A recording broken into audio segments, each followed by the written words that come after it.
Greetings to those who watch below. On today's video, we're going to take a look at the stories of 5 more truly mysterious people from history.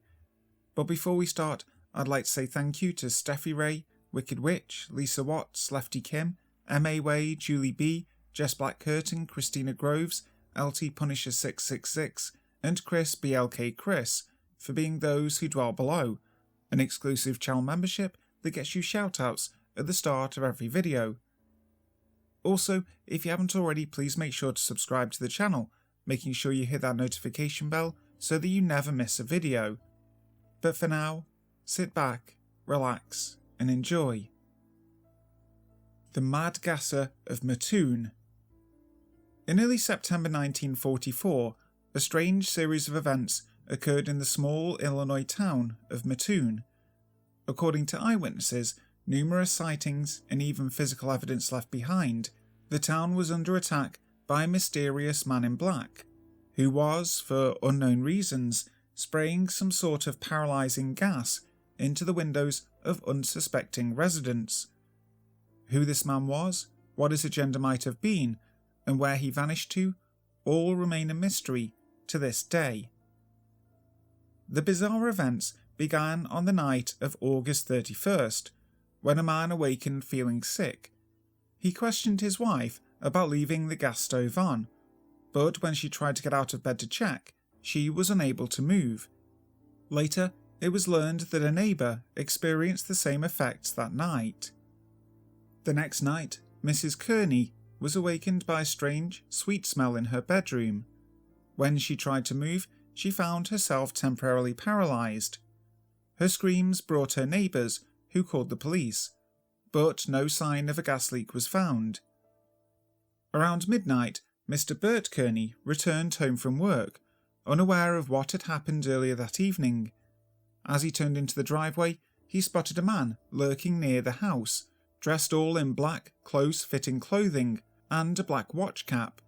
He was standing near a window when Kearney spotted him, and he turned to run away. Thinking he was a window peeper, Kearney gave chase, but lost the man in the darkness. As the events of the 2 nights became publicly known, panic gripped the town. The newspapers handled the story in a wildly sensationalistic manner, and years later would be blamed for creating a hysteria that would be used to explain all of the weird happenings.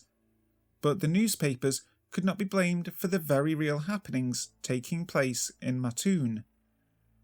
By the morning of September 5th, the Mattoon Police Department had received reports of 4 more gas attacks.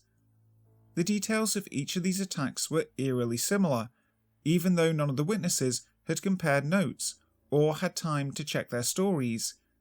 In each of the cases, the victims complained of a sickeningly sweet smell that caused them to become sick and slightly paralysed for up to 30 minutes at a time. Late on the night of September 5th, the first real clues in the Mad Gasser case were discovered. They were found at the home of Carl and Beulah Cords, but what the clues actually reveal still remains a mystery. The Cords returned home late to find a white cloth lying on their porch.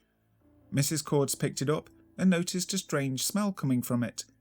She held it up close to her nose and felt immediately nauseated and lightheaded. She nearly fainted, and her husband had to help her inside. Moments later, her lips and face began to swell, and her mouth began bleeding. The symptoms lasted almost 2 hours. The police were called, and they took the cloth into evidence. As they searched the property, they also found a skeleton key and an empty tube of lipstick on the porch. They decided the prowler was probably trying to break into the house, but had failed. Apparently, he had dropped his lipstick and a cloth with gas residue on it too. The mystery was getting deeper by the day. Later that same night, the gasser attacked again, this time spraying gas into an open window. The attacks continued, and Mattoon residents began reporting fleeting glimpses of the gasser, always describing him as a tall, thin man in dark clothes with a tight black cap. More attacks were reported, and the harried police force tried to respond to the mysterious crimes that left no clues behind. Eventually, The authorities even summoned 2 FBI agents to look into the case, but their presence did nothing to stop the attacks. Panic was widespread, and rumours began to circulate that the attacker was an escapee from an insane asylum or a German spy who was testing out some sort of poisonous gas. Armed citizens took to the streets, organising watches and patrols to thwart any further attacks, but several took place anyway. The gas attacks were becoming more frequent, and the attacker was leaving behind evidence, like footprints and sliced window screens. One local group did manage to arrest one suspect as the gasser, but after he passed a polygraph test, he was released. The gasser, apparently not dissuaded by the armed vigilantes, resumed his attacks. The next incident took place at the home of Mrs. Violet Driscoll and her daughter Ramona. They awoke late in the evening to hear someone removing the storm sash from their bedroom window. They hurried out of bed and tried to run outside for help, but the fumes overcame Ramona and she began vomiting. Her mother stated that she saw a man running away from the house. A short time later that same night, the gasser sprayed fumes into the partially opened window of a room where Mrs. Russell Bailey, Catherine Tuzzo, Genevieve Haskell, and Mrs. Haskell's young son were sleeping. And at yet another home, the principal of the Columbian Grade High School and her sister were also overwhelmed with gas and became quite ill. They said they began choking as they awakened and felt partial paralysis in their legs and arms. And they also stated that as the sweet odour began to fill the room, there was a thin blue vapour, and they heard a buzzing noise from outside that they believed was the gas's spraying apparatus. The following Saturday night, several dozen well-armed farmers from the surrounding area joined the patrols in Mattoon. In spite of this, another 6 attacks took place anyway, including the 3 just mentioned. Another couple returned to their farm on the edge of Mattoon late in the evening to find their house filled with sweet-smelling gas. This seemed to be the last straw for the Mattoon authorities. Any further attacks were treated with a more sceptical tone, and despite claims by victims and material evidence left behind, all new reports were dismissed, and it was suggested that local residents were merely imagining things. News stories began to appear in the papers, where psychology experts opined that the women of Mattoon had dreamed up the gasser as a desperate cry for attention, as many of their husbands were overseas fighting in the war. The Mattoon police chief issued what he felt was the final statement on the gas attacks on September 12th. He stated that large quantities of carbon tetrachloride gas were used at a local Atlas diesel engine company, and that this gas must be causing the reported cases of illness and paralysis. It could have been carried through the town on the wind and could have left the stains that were found on the rag at one of the homes. As for the Mad Gasser himself, well, he was simply a figment of their imaginations. The whole case, he said, was a mistake from beginning to end. Naturally, a spokesman for the Atlas diesel engine plant was quick to deny the allegations that it was their company that had caused the concerns in the town, saying that the only use for that gas in the plant was for their fire extinguishers, and any similar gases used there caused no ill effects in the air. Besides, why hadn't this gas ever caused problems in the city before? And how exactly was the gas cutting the window screens on Mattoon homes before causing nausea and paralysis? The last Gasser attack took place on September 13th, and while it was the last incident connected to the attacker in Mattoon, it was also possibly the strangest. It occurred at the home of Mrs. Bertha Bench and her son Orville. They described the attacker as being a woman who was dressed in a man's clothing and sprayed gas into a bedroom window. The next morning, footprints that appeared to have been made by a woman's high-heeled shoes were found in the dirt below the window. After this night, the Mad Gasser of Mattoon was never seen or heard from again. To this day, the identity of the Mad Gasser remains a mystery, as does the reason why he or she chose to wreak havoc in Mattoon. Le Loyon. Loyon, also known as the Ghost of Malls, was a supposed humanoid who was said to haunt the woodlands near the Swiss town of Maul. Loyon is described as a tall humanoid creature dressed in a gimp suit and gas mask that completely covers its head and face. The nature of its appearance brings into question of whether they are a cryptid or merely a person who likes to dress up and take walks. For 10 years, the Swiss town of Maul has been terrified by a strange figure stalking the woodlands known as Loyon. Police have been searching for it since it was first sighted. It has been walking the same route in the woods every day for a decade, stalking the town from the bushes.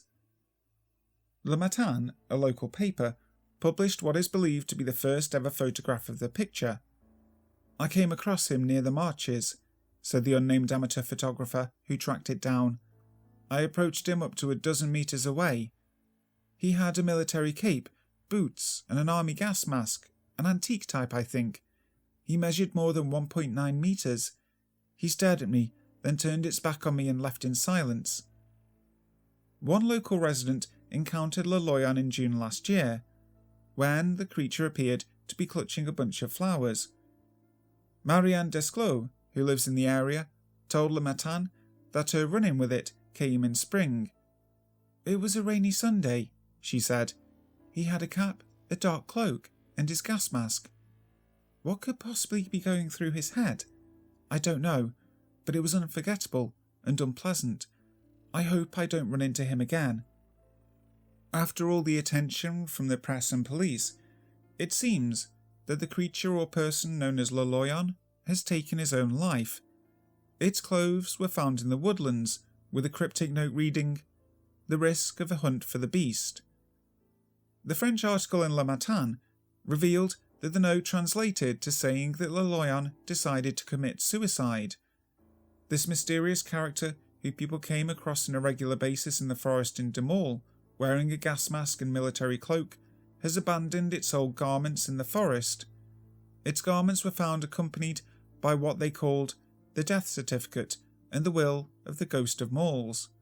This letter was published in the communal bulletin of Salles. Loyon accused Le Matin of murdering a harmless being by revealing his existence. No further sightings of Loyon have happened, leading us to ask the question, did the person commit suicide or merely stop being this character? Jerome of Sandy Cove. Although the versions of his discovery differ, the general story goes that in September of 1863 in Nova Scotia, an 8-year-old boy walking on the beach of Sandy Cove met a man who was suffering from cold and exposure. He also didn't have any legs. When the boy's family took the legless man to their home in the village of Digby Neck, they learned that he didn't speak English. The townspeople named him Jerome after he murmured something that sounded like that name when they asked who he was. Not only did he not speak English, he didn't speak any words. As curious looky-loos began stopping by the house to check out the mysterious stranger, Jerome would growl at them like a dog. When he was examined, the plot thickened. It seemed that his amputations were fresh, so much so that they still had the dressings on them and hadn't yet healed. As well, it seemed that a skilled surgeon had removed the man's legs. It wasn't an accident. After a while, the people of the mostly Baptist town of Digby Neck somehow decided that Jerome might be Catholic, by some accounts because of his Mediterranean appearance, and he was shipped off to the nearby Acadian community of Métégan. He was taken in by a Corsican-Canadian polyglot, Jean-Nicolas, who tried French on him, in addition to Latin, Italian and Spanish. Jerome either didn't speak them or didn't want to. Nicolas kept Jerome in his house anyway, caring for him for another 7 years, along with his wife, Juliette, and stepdaughter, Madeleine, for whom Jerome became a favourite. It was during this time in Métégan that the government was notified of the unidentified double amputee and was granted a $2 weekly stipend for his care. Despite living with a linguist, Jerome never learned to speak any language, and could only ever grunt and growl. After Juliette died, Jerome was sent to live with the Como family in the nearby town of St. Alphonse. Jerome stayed here for the rest of his life, allowing the Comos to collect admission from onlookers to view him, in addition to his government stipend. Jerome died in 1912, almost 50 years after he was found on the beach. Nobody ever figured out who he was. Jerome has become a favourite character in the folk history of Nova Scotia, with songs and films telling his story, and theories on his background still abound. Some say that Jerome was a sailor who was punished with amputation for an attempted mutiny, while others say he was an heir to a fortune who was mutilated, usurped, and then disposed of.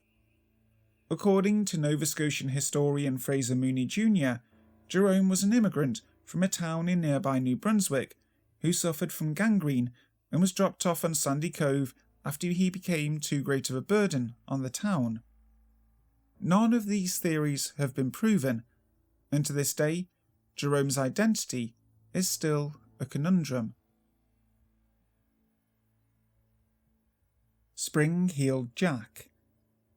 Spring-Heeled Jack, or Jack the Devil, is a character of urban legend and folklore in Victorian-era Britain.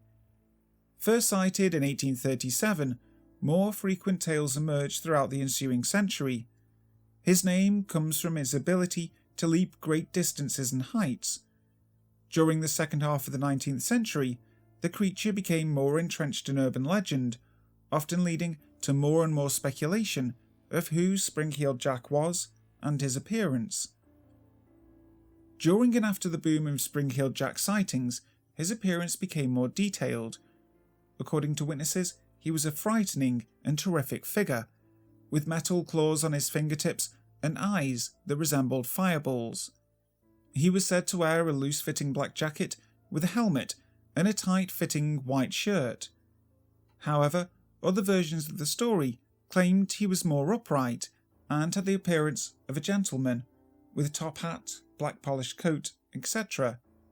It was also recorded in numerous cases during the 1860s that Jack had a wicked smile of unimaginable terror. Between the 1870s and 1890s, he began to take on a more devil-like persona and look, with more people saying that they had witnessed him having wings instead of an overcoat, and he wore less clothes. Witnesses also reported that he wore a mask of a demon or devil, or had the face of one. However, the one consistent aspect of Jack's appearance were his polished black boots. The very first sighting of Jack came in October of 1837, when a woman by the name of Mary Stevens was walking to Lavender Hill. A tall, coated man leapt from a building into the street, where he grabbed her with his metal claws, and while forcing himself upon her, he began to tear at her clothes. After her screams were heard, the aggressor fled the scene, leaping back onto the building he had originally come from. Following this account, many more stories of this spring-heeled man occurred, the most notable being the Alsop case. The Alsop case was published in several notable newspapers and penny dreadfuls of the time. Jane Alsop recalls the moment when she was attacked. "I answered the door of my father's house to a man claiming to be a police officer. He told me to bring a light, claiming, 'We've caught Spring-Heeled Jack here in the lane.' I bought the person a candle and noticed that he wore a large cloak. The moment I had handed him the candle, however, he threw off the cloak and presented a most hideous and frightful appearance, vomiting blue and white flames from his mouth, while his eyes resembled red balls of fire. Mrs. Alsop reported that he also wore a large helmet, and that his clothing, which appeared to be very tight-fitting, resembled a white oilskin. Without saying a word, he caught hold of her and began tearing her gown with his claws, which she was certain were of some metallic substance. She screamed for help and managed to get away from him and ran towards the house. He caught her on the steps and tore her neck and arms with his claws. She was rescued by one of her sisters, after which her assailant fell. After the original rash of sightings in the 1830s, Jack seemed to go quiet. During the 1870s, stories of him began to rise again, this time at Aldershot. The story went as follows. A sentry on duty at the North Camp of Aldershot peered into the darkness. His attention was attracted by a peculiar figure advancing towards him. The soldier issued a challenge, which went unheeded, and the figure came up beside him and delivered several slaps to his face. The guard shot at the man with no visible effect. Some sources claim that the soldier may have fired blanks at him, others that he missed or fired warning shots. The strange figure then disappeared into the darkness from whence he came, in astonishing bounds. Jack was last reported being sighted in England in 1904, jumping down the streets of Liverpool while laughing maniacally. Jure Grando. Jure Grando was a villager in Istria, a region in Croatia, who may well have been the first real person described as a vampire in historical records. Jure was a peasant who lived in the small village of Kringa. He died in 1656, leaving behind a widow and a wake of terror that haunted Kringa for the next 16 years. Every night for those 16 years, the good people of Kringa would hear knocks throughout the city in the middle of the night. The knocks were warning, a promise that someone who lived in the house that had its door knocked had very little time left on this earth. Giorgio, the village priest who had buried Jure, soon put it all together. Inexplicably, Jure Grande had returned from the dead to haunt and terrorize the people in this town. That wasn't all he did, though. Every night, Jure would visit his widow. His rancid corpse and ghastly face, which looked like he was smiling and gasping for breath at the same time, would terrorize and assault her every night, forcing what he thought was her marital duties on her well after his death. 16 years later, the villagers finally began growing tired of living in a constant state of fear. Giorgio eventually confronted Jure, wielding his cross and yelling, "Behold Jesus Christ, you Strigoi, stop tormenting us." And at that moment, tears began falling from Jure's eyes, and he retreated. A couple of nights later, a brave prefect named Miho assembled a group of villagers to confront and kill Jure. They found and chased him, and Miho stabbed at Jure in the chest with a hawthorn stick. It failed, with the stick bouncing off his chest as Jure retreated once again. A group of 9 villagers snuck into the graveyard with crosses, lamps, and another hawthorn stick. They tiptoed their way to the grave of Jure and dug up his coffin. They opened it, shocked to find the perfectly preserved corpse of Jure with a smile on his dead face. Giorgio, who was with the group, then looked upon the corpse and said, "Look, Strigoi, there is Jesus Christ, who saved us from hell and died for us. And you, Strigoi, you cannot have peace." Giorgio then took the hawthorn stick and slammed it into the heart of Jure, but it would not pierce his flesh. They quickly tried to exorcise the corpse of Jure, but it didn't work. One villager, named Stepan Milicic, decided to take matters into his own hands. He quickly found a saw and tried to saw off Jure's head. As soon as the saw cut the skin, Jure's eyes popped open and a blood-curdling scream escaped his mouth. Blood flowed from his wound and began flooding the graveyard, as the blood of his victims returned to the earth. Finally, peace returned to Kringa. Hi guys, thank you so much for listening to today's video. I really hope you enjoyed it. If you did, make sure to leave a like and also subscribe to the channel, making sure you hit that notification bell so that you never miss a video. So, until next time, sleep tight.